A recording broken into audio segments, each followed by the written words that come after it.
বন্যা, আহা, তো এই বন্যায় যখন মানুষগুলো কষ্ট পায় আমরা তখন ত্রাণ নিয়ে যাই। বন্যার তো এলাকায় মুসলমান বাড়ি কোনগুলো আছে শুধু ওগুলাতে ত্রাণ দেই নাকি? সবাইকে দেই, ঠিক কিনা?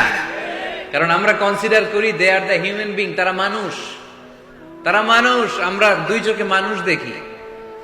আমরা এখানে ভাগাভাগি করি না, মুসলমান বাড়িতে ত্রাণ দিব, হিন্দু বাড়িতে দিব না, এমন করা যাবে? ইসলাম কি ন্যারো মাইন্ডেড? ইসলাম ব্রড মাইন্ডেড। আমরা উদার মনা। ইসলাম সবাইকে মানুষ হিসেবে কনসিডার করে। কি হিসেবে? কিন্তু আমরা মানুষের মতো মানুষ হইতে পারলাম না, ঠিক কিনা?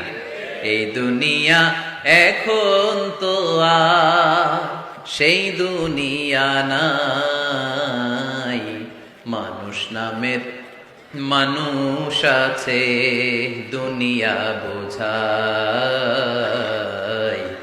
সেই মানুষের ভিড়ে আমার আসল মানুষ নাই। সুবহানাল্লাহ পড়েন।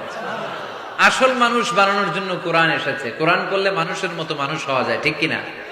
ইসলাম আমাদেরকে মানবতা শিখায়। কি শিখায়? তার প্রমাণ ইসলাম আমাদেরকে বলে মানবতা যখন বিপন্ন তখন তুমি সবাইকে সাহায্য করবে। বন্যা, আহা, তো এই বন্যায় যখন মানুষগুলো কষ্ট পায় আমরা তখন ত্রাণ নিয়ে যাই। বন্যার তো এলাকায় মুসলমান বাড়ি কোনগুলো আছে শুধু ওগুলাতে ত্রাণ দেই নাকি? সবাইকে দেই, ঠিক কিনা? কারণ আমরা কনসিডার করি দে আর দ্য হিউম্যান বিং, তারা মানুষ, তারা মানুষ। আমরা দুই চোখে মানুষ দেখি। আমরা এখানে ভাগাভাগি করি না, মুসলমান বাড়িতে ত্রাণ দিব, হিন্দু বাড়িতে দিব না, এমন করা যাবে? ইসলাম কি ন্যারো মাইন্ডেড? ইসলাম ব্রড মাইন্ডেড। আমরা উদার মনা। কোন নাস্তিককেও যদি দেখি বন্যার পানিতে হাবুডুবু খায়, আমার সাহায্যের হাত তার দিকেও যাবে। কোন হিন্দু ভাইকে যদি দেখি না খেয়ে মরে, আমার খাবার তার ঘরেও পৌঁছে যাবে। এটাই ইসলাম। তাহলে মানুষকে ইসলাম সবচাইতে মর্যাদা দিয়েছে। ইসলাম ধর্মের 2 নাম্বার বৈশিষ্ট্যের নাম হচ্ছে আল ইনসানিয়া। কি নাম? সবার উপরে মানুষ সত্য, তাহার উপরে নাই। ফামান শাআ ফালইউমিন ওয়া মান শাআ ফালইয়াকফুর। তুমি চাইলে মুমিনও হতে পারো, চাইলে কাফেরও হতে পারো। জোর জবরদস্তি করে ইসলামে ঢুকানোর কোনো সুযোগ নাই।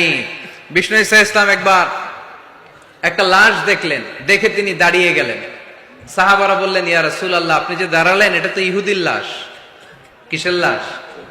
ইহুদির লাশ। বিষ্ণু ঈসা ইসলাম বললেন, আওয়ালাইসাত নাফসান, এটা কি মানুষ না? আমি তো মানুষ দেখে দাঁড়িয়েছি। সুবহানাল্লাহ পড়েন। আমি ইহুদি কোনটা, খ্রিস্টান কোনটা, কাফনের ভিতরে কোনটা ইহুদি কোনটা নাস্তিক আস্তিক ওইটা দেখিনি। আমি দেখেছি এটা মানুষ। এটা কি? মানুষ। সবার উপরে মানুষ সত্য, তাহার উপরে নাই। মানুষের মর্যাদা সব চাইতে বেশি।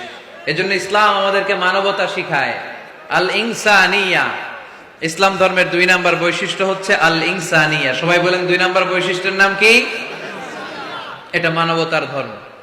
আপনি হিন্দু ভাইদের সাথে যখন কথা বলবেন, বলবেন যে আমাদের মানবতা সবচাইতে বেশি, অন্যের জন্য আমাদের দরদ সবচাইতে বেশি। যে কোনো ধর্মের হোক না কেন, মানুষ মারা গেলে আমাদের হৃদয় তার জন্য কাঁদে কি কাঁদে না? এটা যে দেশে হোক, যে ধর্মের হোক, যে বর্ণের হোক, যে মতাবলম্বী হোক, মানবতা যেখানে বিপন্ন সেখানে ইসলামের সাহায্য নিয়ে ছুটে যায়। জোরে কর ঠিক কিনা? ইসলাম ধর্মের 3 নাম্বার বৈশিষ্ট্যের নাম হচ্ছে আশ-শুমুল। ইসলামের 3 নাম্বার বৈশিষ্ট্যের নাম কি? আশ-শুমুল। এটা সবকিছুকে শামিল করে, সবকিছুকে অন্তর্ভুক্ত করে। এখানে ভাগাভাগি করা যায় না। ইসলাম ভাগাভাগি করে মানা যায়? অনেকে এটা করে যে মসজিদ আল্লাহর আর দুনিয়া আমার। আছে না নাই? এই কোরআনের ভেতর থেকে নরম নরম যা পায় ওগুলা মানে, গরম কথা মানে না। আছে না নাই? মিষ্টি খাওয়ার সুন্নত মানে, মায়ের খাওয়া যে সুন্নাত ওইটা মানতে চায় না, এরকম আছে না নাই?